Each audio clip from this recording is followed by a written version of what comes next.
नमस्कार, आप देख रहे हैं आज तक। आपके साथ मैं हूं सईद अंसारी। आसमान से मूसलाधार मुसीबत बरस रही है। देश के आधे हिस्से में बाढ़ की स्थिति है। कहीं गांव के गांव डूबे जा रहे हैं, कई शहरों में सैलाब की दस्तक है। यूं समझिए कि जिंदगी बेदम है, बस मौत से थोड़ी कम। आपको देश के कई हिस्सों में बाढ़ की विभीषिका हम दिखाएंगे, मगर सबसे पहले बीच सड़क मौत का कुआं दिखाते हैं।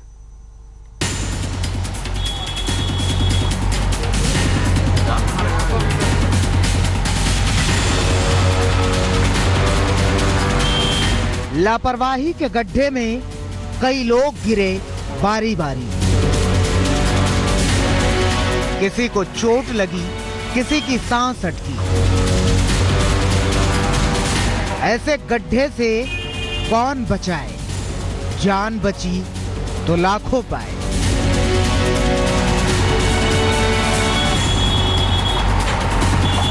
इन तस्वीरों को देखकर यही कहिए हुजूर कि जान बची तो लाखों पाए और लौटकर इस गली में कभी ना आए, क्योंकि हरियाणा की खट्टर सरकार तो ये गड्ढा भरने से रही। ऐसे में सड़क के बीचों बीच बना ये गड्ढा किस हद तक जानलेवा हो सकता है, उसकी तस्वीरें देखते जाइए। 2 घंटे में कई लोगों की जिंदगी पर बनाई। देखिए, 11 जुलाई का दिन था और हरियाणा के फरीदाबाद में जोरदार बरसात हो रही थी। बरसात इतनी तेज थी कि सड़क पर पानी भर गया था। इस पानी के बीच में ये बुलेट वाले भाई साहब यहाँ से निकले, मगर गड्ढे में ऐसा फंसे कि उछल के दूसरी तरफ आ गिरे।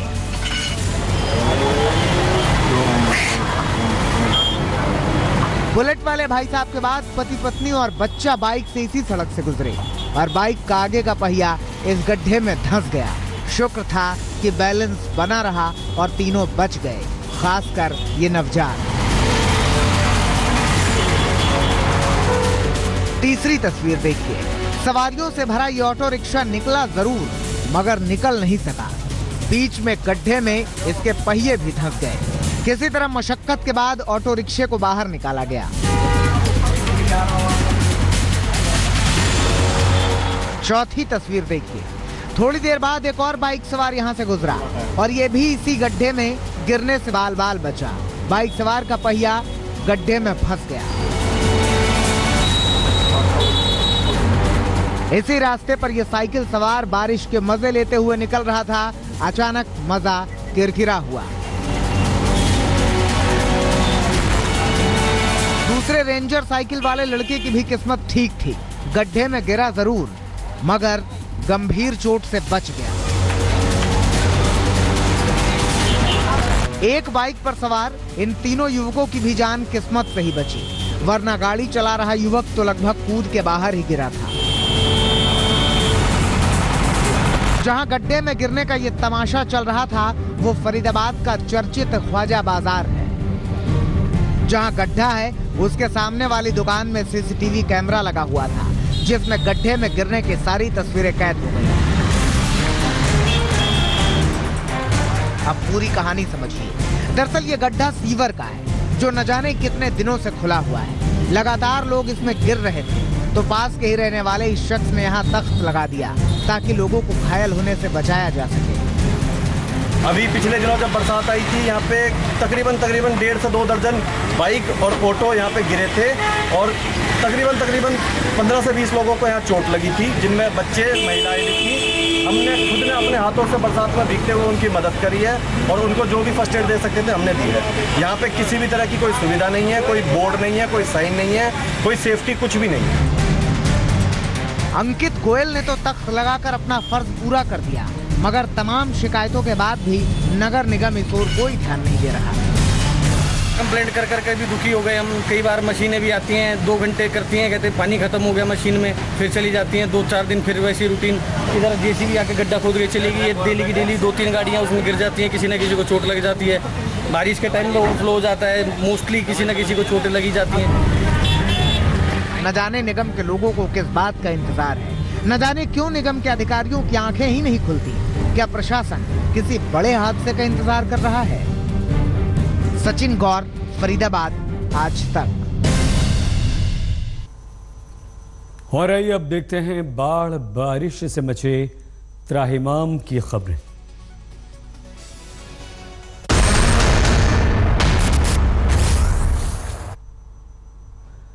बीच सड़क पर मौत का कुआं जान लेने पर तुला हुआ है तो कुदरत आधे हिंदुस्तान पर कहर बरपा रही है।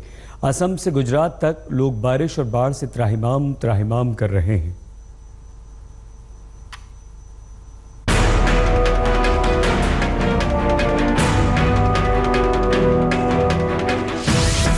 पूरब से पश्चिम तक पानी पानी, आधे हिंदुस्तान पर जल प्रलय, असम पर प्रकृति का प्रहार, 21 जिले जलमग्न, 60 जिंदगियां खत्म, आधे गुजरात पर कुदरत का कहर, कच्छ से राजकोट तक जल प्रलय, ओडिशा आंध्र में लबालब नदियां, शहर शहर त्राहिमाम त्राहिमाम,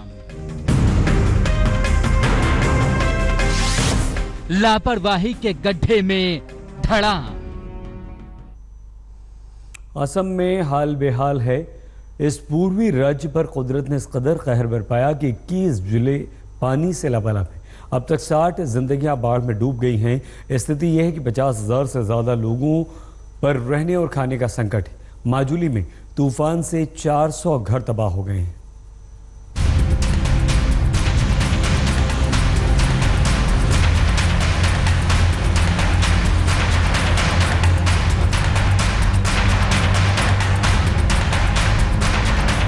किताबों में लिखा है कि बाढ़ अपने साथ समृद्धि लाती है। पहाड़ों की उपजाऊ गाद मैदान से मिलकर मिट्टी को सोना बना देती है। मगर कैसी किताब, कैसी समृद्धि, कैसी मिट्टी और कैसा सोना, क्योंकि यहाँ तो सब कुछ उलट है। जो आंखों से सीधे सीधे दिखता है वो विनाश है, और विनाश जिन पर बरपा है वो बदहवास है। बाढ़ की इन तस्वीरों में कुदरत के कोहराम के कई किस्से हैं। कभी यहाँ हरे भरे मैदान थे, गलियां थी, घर थे, दुकानें थी, लेकिन ये सब कुछ था। अब बाढ़ का पानी है और बेहिसाब परेशानी है।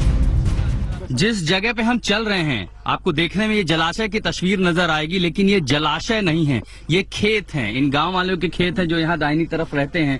यहाँ पर जो फसल थी धान की वो बर्बाद हो चुकी है, और अब बाढ़ का स्तर कम होने के बाद भी जो चिलचिलाती गर्मी है उसने भी मुश्किलें पैदा कर रखी हैं। अब गाँव से लोगों का सामान बचा हुआ घरों का, उन्हें तटवर्ती किनारों पर ले जाने के लिए इस तरह के छोटे छोटे नावों का इस्तेमाल किया जा रहा है। इसी तरह की एक नाव पर मैं बैठा हूँ।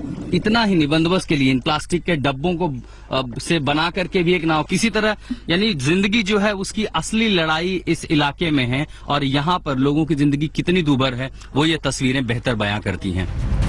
असम के बोकाखाट में यही हालात है। धान की फसल को पानी मार गया है। जुगाड़ से बनाई गई नाव एक जगह से दूसरे जगह जाने का सहारा है। लोग घर भी जाते हैं तो जिंदगी को लहरों के हवाले करके। केले के तने की नाव और किस्मत के भरोसे सफर, हर सांस पर आखिरी हो जाने के शक में चप्पू चलाते हुए। मैं इस समय बोकाखाट के मास दलबा गांव में हूं और ये फेनी मेरे साथ हैं। ये केले का तना है जिसकी एक नाव बना करके हम फेनी के घर जाने की कोशिश कर रहे हैं। यहाँ पर आगे पानी काफी गहरा है, इसलिए मेरे कैमरामैन मेरे साथ नहीं आ सकते, और इस नाव पर सिर्फ 2 लोग बैठ सकते हैं। और इस गहराई को पार करके हम फेनी के घर जाने की कोशिश करेंगे। फेनी उन बाढ़ पीड़ितों में से एक हैं जिनका घर डूब चुका है, मदद अभी तक नहीं पहुंची है, और घरों का बकाया सामान निकाल के ये लोग किनारे पर जाने की कोशिश कर रहे हैं। जो मवेशी हैं वो यहाँ से जा चुके हैं और आगे हम फेनी के घर आने यहाँ पर पहुंचे हैं। और ये तस्वीर लगभग पूरे इलाकों की है। अगर मैं प्रवीर विश्वास से कहूँ कि आपको दिखाने की कोशिश करें कि ये तस्वीर आपको दाएं से लेकर के बाएं तरफ ये जितने भी घर हैं ये सब बाढ़ में किस तरह से डूबे हुए हैं, और जान पर कितनी मुश्किल है। कि इस नाव पर बैठकर इस इलाके में आने के बाद मैं महसूस कर सकता हूँ कि जो खतरा है वो कितना है। इस महिला को हिंदी नहीं आती, मगर वो इशारों में बताती है कि बर्बादी का आलम क्या है। 5 फीट से ज्यादा गहरे पानी में कागज के नाव की तरह घर तैर रहा है। कुछ सामान बह गया है, जो बच गया है वो कब बह जाए। लगातार हो रही बारिश ने गुजरात में जीवन को संकट में डाल दिया है। गुजरात के कई जिले बाढ़ की चपेट में हैं। 9 लोग बाढ़ के चलते जिंदगी गंवा चुके हैं, कई लापता हैं। सरकार ने अलर्ट जारी कर दिया है। सांसें थम गईं जब सड़क पर आया सैलाब। शहर में उमड़ते इस सैलाब ने लोगों के दिलों में खौफ पैदा कर दिया है। घर पानी में डूब गए हैं, न रास्ते समझ आ रहे हैं न गलियां, सिर्फ दिखती हैं तो शोर मचाती लहरें, जिनमें अपने साथ सब कुछ बहा ले जाने की बेताबी। बाढ़ का ये वो खौफनाक मंजर है जो यहाँ रहने वालों के दिलों में दहशत भर रहा है। तस्वीरें गुजरात के कच्छ की हैं। देखिए, ये अच्छी खासी सड़क थी, मगर पुल को तोड़कर नदी ने सब धराशायी कर दिया। उस पार बैठे लोग इंतजार में हैं कि पानी कम हो तो वो इस पार आ सके। तस्वीरें देखिए और अंदाजा लगाइए बाढ़ का। देखिए, ये दोनों कार डूब गई हैं। राजकोट में भी लगातार हो रही बारिश ने लोगों का जीना मुहाल कर दिया है। जीवन मानो थम गया है। यहाँ जहाँ भी नजर जाती है सैलाब नजर आता है। रिहायशी इलाकों में पानी भरा हुआ है। देश के कई हिस्सों में बरसात और बाढ़ का कोहराम है और निदान के नाम पर सिर्फ अलर्ट है। लोग करें क्या करें। कच्छ से गोपी घांघर के साथ आज तक ब्यूरो।